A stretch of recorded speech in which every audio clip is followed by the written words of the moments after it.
الحمد لله رب العالمين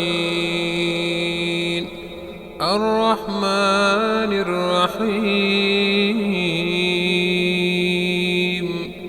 مالك يوم الدين إياك نعبد وإياك نستعين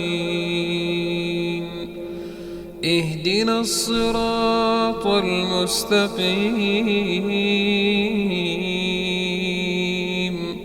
صراط الذين أنعمت عليهم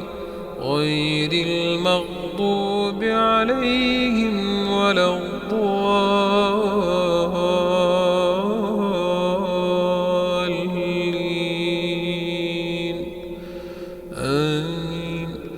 إذا زلزلت الأرض زلزالها وأخرجت الأرض أثقالها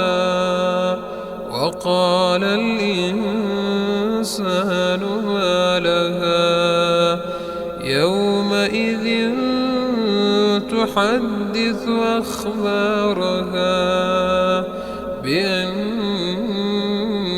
ربك أوحى لها يومئذ يصدر الناس أشتاتا ليروا أعمالهم فمن يعمل مثقال ذرة خيرا يره ومن يعمل مثقال ذرة